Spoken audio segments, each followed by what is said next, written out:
What's up everyone, this is Jay from GameTraderZero. This here is the Game & Watch, the Legend of Zelda edition. Today we're gonna be not doing an unboxing really, but we're gonna be trying to make something really cool with this awesome Game & Watch Zelda edition. Beautiful green, brushed metal, kind of copper bronze. Let's unbox this really quickly. It's fresh, I've never actually opened it. It's always been sitting very pretty on the shelf. The idea of today's video is to try and build something cool as a tip of the hat to this beautiful Game & Watch. So I'm a childhood fan of The Legend of Zelda, and a lot of the builds that we build on GameTraderZero.com are tributes with Joy-Cons. So we're going to be trying to build Joy-Cons today that are reminiscent of the Game & Watch Zelda edition in green, red, this beautiful matte green. I've been wanting to build this for a long time now. Didn't get a chance to do it, didn't have enough free time, but let's look at this. We've got the reminiscent A and B buttons on this shell here to the left. These are Joy-Cons that I built a while ago. Very pretty. I always love to have an AB. So we're going to be using these red buttons, AB, that are very similar to the ones on the Game & Watch. I have here really nice gold finish. They're a bit too glossy, not so brushed as I'd like them to be, but like I said, it's a tip of the hat. It's not going to look exactly like the Game & Watch. We have front shells that we're going to be using for this build. Let's make some room here. And as you can see, since we have the red button set, we also need green. So I was thinking for a second about using green buttons, but there are no green buttons on the Game & Watch. It's very similar to the green on the mini console itself. So we're going to be using these back plates that are green to complement the green. And it's a really nice tip of the hat to the original console again. Let me place these here just so you can slowly start getting like the look and feel of how this Joy-Con set is going to look like. And these peripheral buttons are gray. So what's missing for us? We need a gray button set. And we're going to be using all of the peripheral buttons other than the A and B are going to be this gray. It's a very pretty gray, also here's an example of the gray on this Joy-Con set. I actually built this a while ago and I find it very aesthetic. It's very modern and clean, but also very retro. It's very 90s. For me. Let's get cracking. First, let's try and cut these A and B. This is our red button set. We're going to be cutting only the A and B buttons here. Snip these off. There you go. 1 and 2. Easy. Awesome. Again, very, very close to the original color. Got an A and B on them. Here's our A and B buttons. For the peripheral buttons, I'm going to be cutting most of this set, but I'm actually in the background here going to be cheating a bit because I have these Joy-Cons already built. I'm not really using them. I just like looking at them most of the time. So I'm going to be harvesting as many buttons as I can from these. But for you, if you're going to be trying to build this at home, you're going to be needing a Phillips head screwdriver, a tri-wing screwdriver. We're going to be using this for the 4 tri-wing buttons, screws on the back of the Joy-Con. A good cutting knife is always a good idea. Some trusted tweezers. And the almighty spudger. It's going to make your life a lot easier. Let's get cracking. We're going to start with the tri-wing screws on the back of the Joy-Con.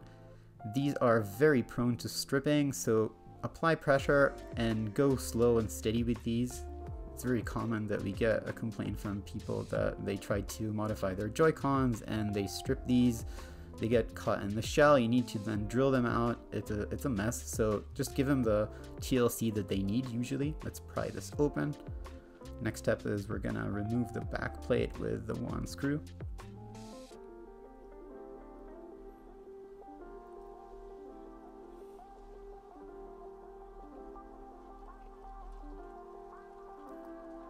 Alright, the back plate is off.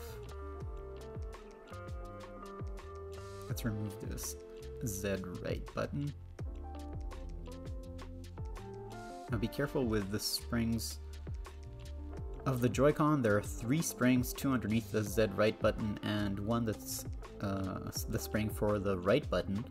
These are very finicky and they have this knack for actually springing away from existence and disappearing somewhere, so be mindful, you know, work organized, keep maybe a magnetized mat for screws and little metal parts that's going to keep everything in place. Let's pull the battery out of its connector.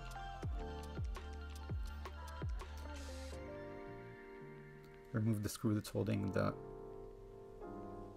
ZR button in place. The shelf holding the battery. The right button, and that's the 3rd spring. These are the 3 springs. Now let's remove the connector for the analog stick on the right Joy-Con that's being held by these 2 screws.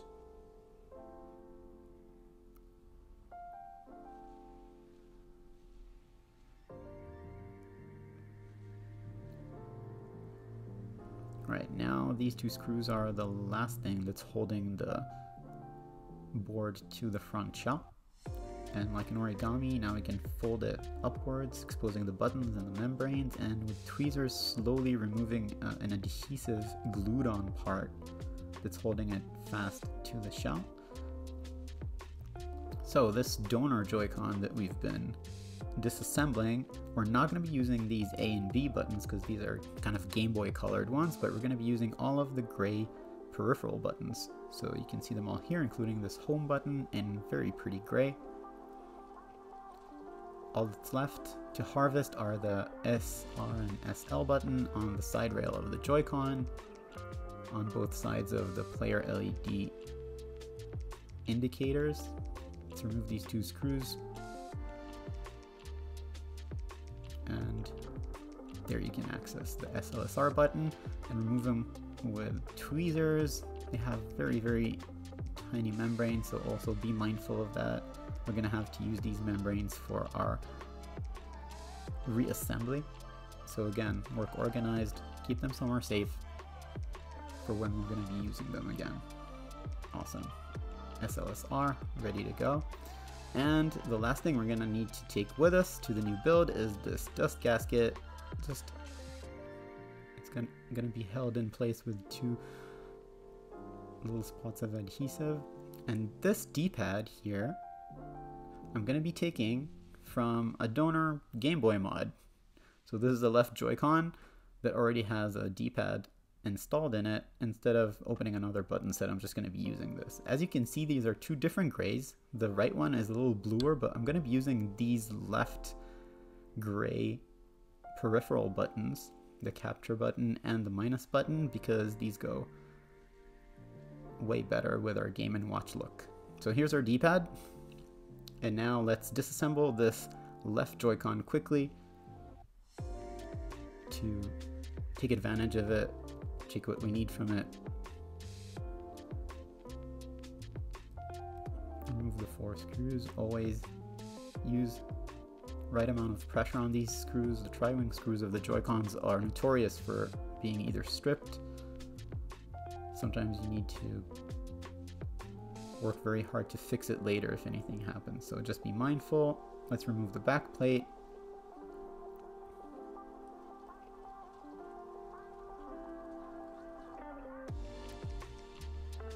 Sorry for being off camera a bit, I was getting excited. But again, I'm removing the SLSR buttons with our membranes. We're going to be using them for the new build. Let's remove the battery here. I'm just going to do this quickly. 3 screws holding the shelf that's holding the battery in place. As you can see, there's 2-sided tape here. That's usually for every build if you want to have a nice build that's tight and fits nicely, nothing moving. Always use two-sided tape to hold the battery in place. Let's quickly remove the ribbon for the analog stick. And on the left Joy-Con, it's a bit different than the right. One screw for the analog stick is I'm gonna be removing this ZL button. Again, with its two springs, so be mindful of those, not jumping away. Alright, let's get to that analog stick. I'm going to be removing this screw to access the lower screw that's holding the analog stick in place. Otherwise, the ribbon won't let you access it. Just be mindful of that when working on the left Joy-Con. Alright. And two screws diagonally, unlike the two vertical ones on the right Joy-Con that are holding the board in place attached to the front shell.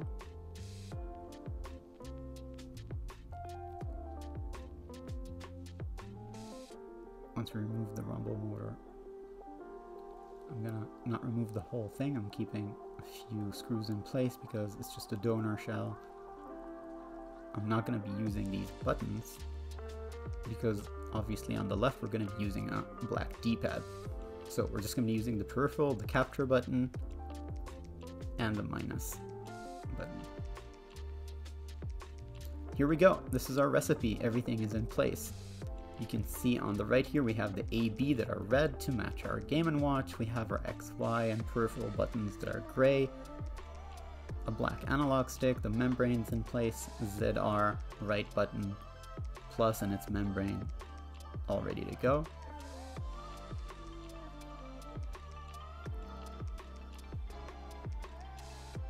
The membrane for the ABXY, and here on the left we have the black analog stick, the minus with its membrane. We have the membrane for the D-pad and the capture/camera button pretty much ready and set to start building. We also have our essential Game & Watch Legend of Zelda backplates to match our final build for the Game & Watch in green. Let's get cracking. We're going to start with the front shell of the right Joy-Con. Here's our dust gasket. We're going to place it into its right place.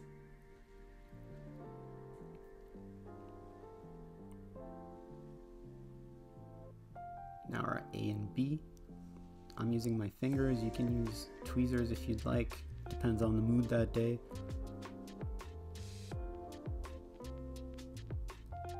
XY. After XY, we're gonna slowly put the membrane in place.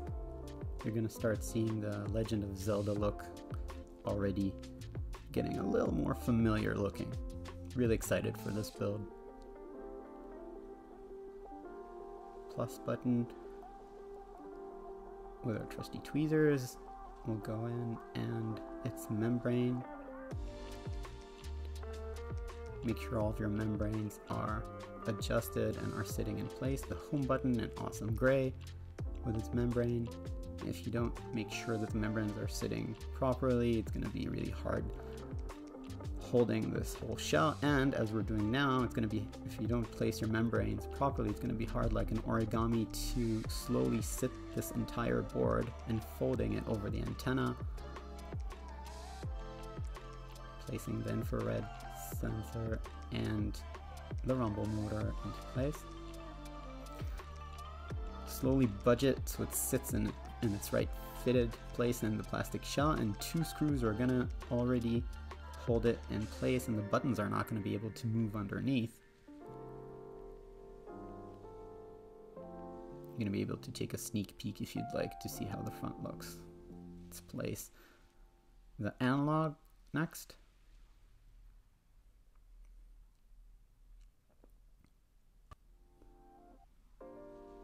With two Phillips screws.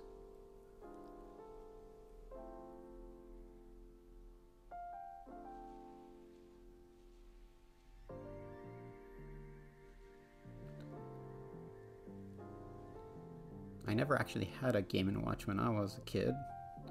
I did have a really nice dual screen, it was called Greenhouse. You were playing a character that was running and running about and spraying from one side of the screen to the other side of the screen, spraying insects and spiders that were trying to eat your plants in the greenhouse. It became hectic and it was like a frenzy of running around trying to control it. It's always so nostalgic to me. That's why I love the Game & Watch. That's why I've been wanting to build this cool Joy-Con set for a while.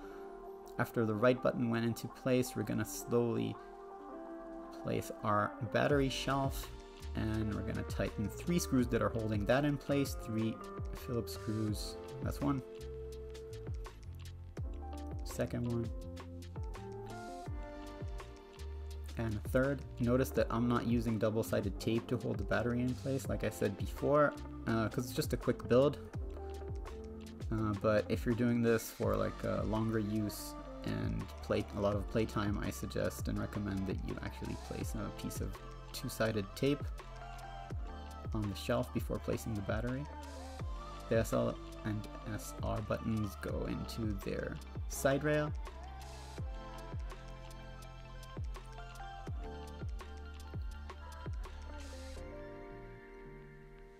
And we're going to use 2 screws to place the LED ribbon back and secure it in place.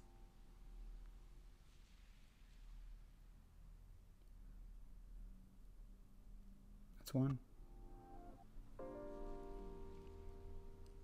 That's the second one.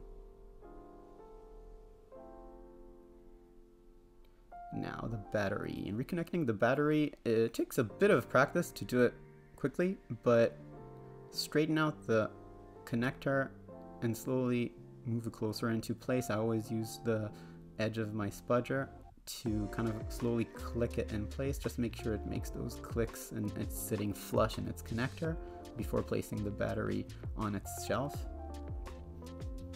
That's all good. Again, I didn't put this tape here, but place a tape before placing your battery, and the Joy-Con again is going to hold everything firm in place.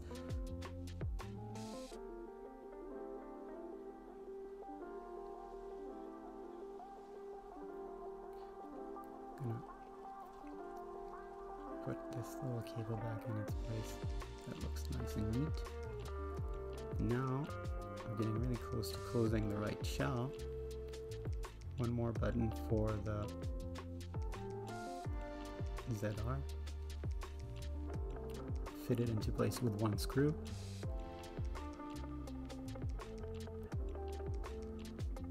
Alright. And the 2 springs, again, be careful with these because they have a mind of their own. This left one here, see, like sometimes with your fingers you're not able to do that, so just pick up your trusted tweezers and slowly place it on its pin. Gonna slowly snap the ZR button back to its place on its springs. Click. There you go. Alright, one last step before snapping it closed. I'm gonna take this awesome Zelda green back plate. Where's our button? Where's our release button for the rail? It's off camera here, sorry you can't see it. I'm gonna place that button in its place.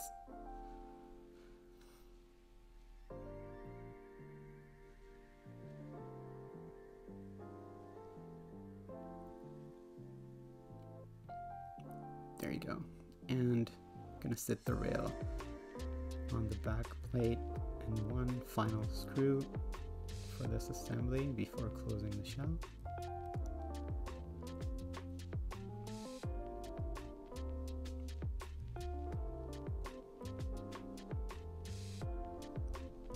Done. Now we're gonna slowly sandwich back and snap into place our assembled right Game & Watch, the Legend of Zelda Special Edition Joy-Con. It's already looking great. Kind of a fingerprint magnet. The front gold glossy shell. But we're gonna give it a nice wipe to make it clean and looking as close as we can to the Game & Watch. 4 driving screws.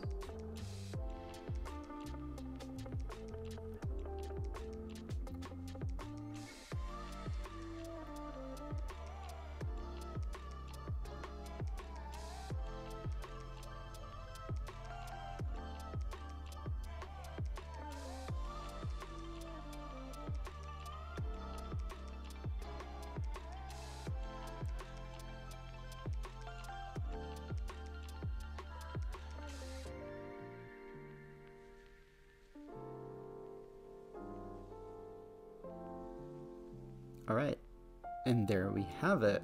Already looking, I'm nostalgic, sorry, I love this. Already looking very much like a Game & Watch.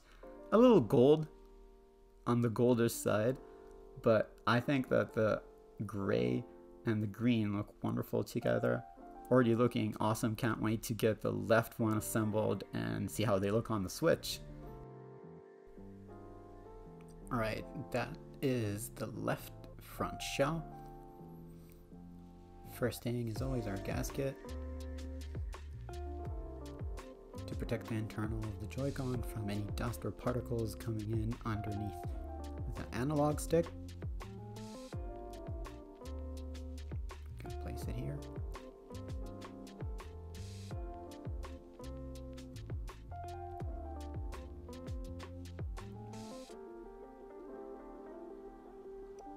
Our D-pad.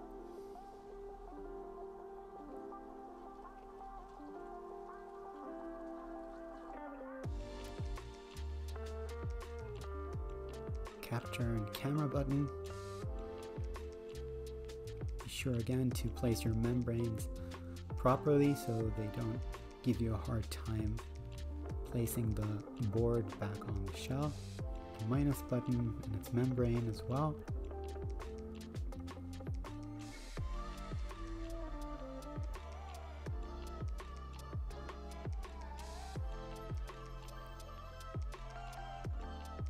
Now the difference between the left and the right Joy-Con is going to be apparent now in the build more than the disassembly.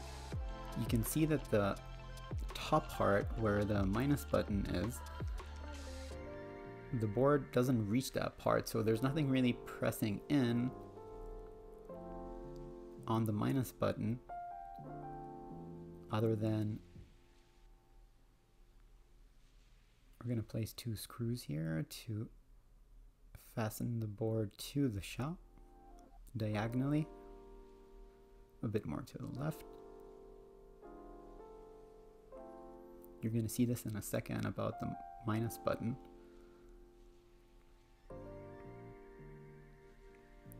And again, find your way of holding the Joy-Con and placing the screws properly on your screwdriver bit.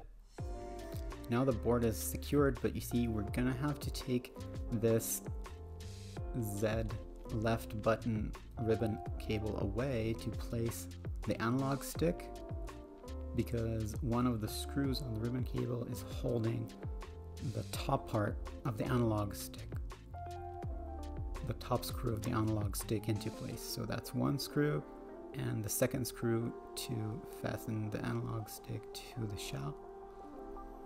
You can see that I folded the ribbon cable away underneath. Now I'm going to place it back.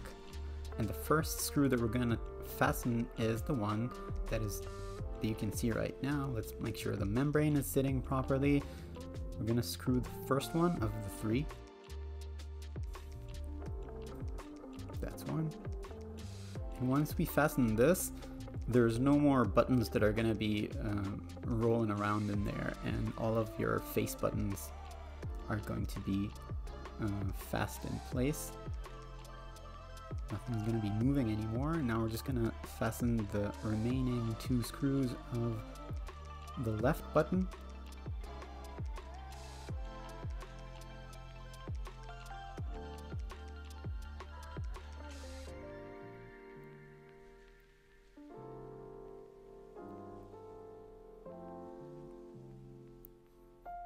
Connect the analog stick. Sorry for the bad angle here, that you can see it more accurately.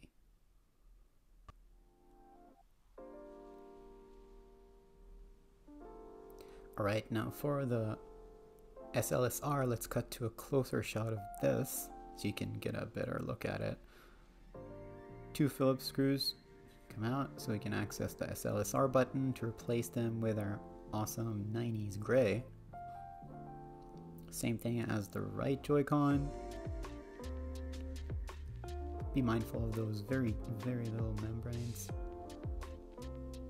Be mindful of inserting the SL and SR into their proper place, because they have a specific mold that they go into, so you don't mix them up. Just make sure that you're not pressing them into the wrong cutout.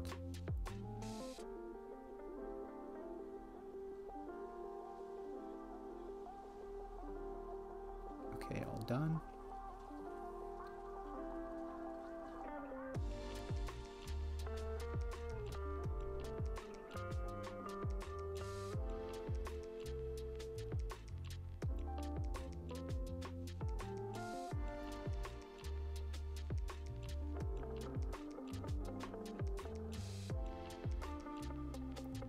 Pretty. I'm really happy with this gray that I found for the buttons. Makes it really look retro for me.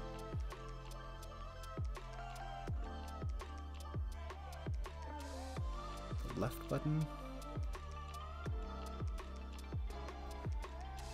Let's get that battery shelf over here.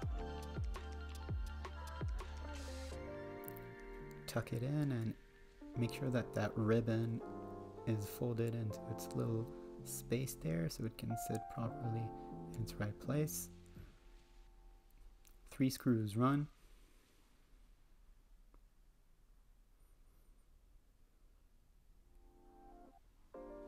2.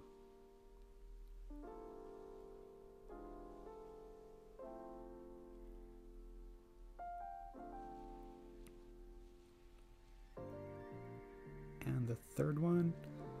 Just a quick reminder, again, I'm not placing any double-sided tape on the shelf. If you're going to be building any Joy-Con for yourself, always make sure to place a double-sided piece of tape on the shelf so the battery can sit nice and tucked on it so it doesn't fidget at all. Not that there's a lot of room for movement, but still makes for a tighter, more quality of a build. The ZL button. Again, sorry that the light is a bit not falling in the right angle here. I'm gonna try and show it to you as best as I can. Yeah, there's your screw right there. This one. Careful again to tighten the screws just enough, not too tight. 2 springs go on. Second one.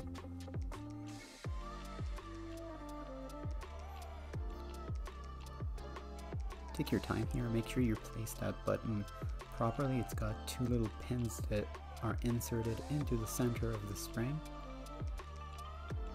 And click it into place. Alright, all happy with that click. Always check that it's clicking properly and sits properly in its place. Now all that's left to do is to take our green back plate. I'm going to show you this better than the right Joy-Con because it was out of the frame. I'm going to show you the release button for the rail for when you want to click the Joy-Con, slide it off the switch. There's your release button. Place the rail. One final screw before we snap it shut.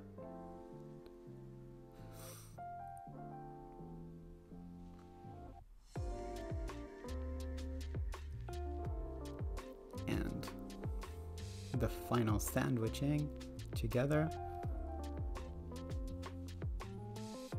Alright, one final snap. Already looking awesome. All that's left is our 4 tri-wing screws.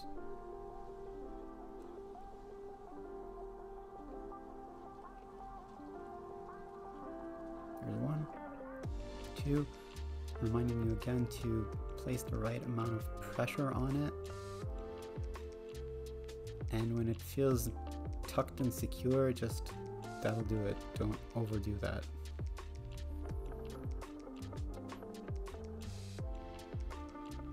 Last one.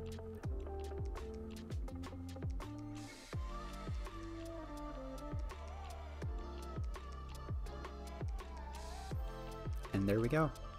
Our left D-padded Game & Watch Special Edition Legend of Zelda green, gold, red, black, and gray. Looking beautifully retro together. Let's place the Game & Watch next to them before we're gonna take some nice beauty shots of these. I'm really happy with how they turned out.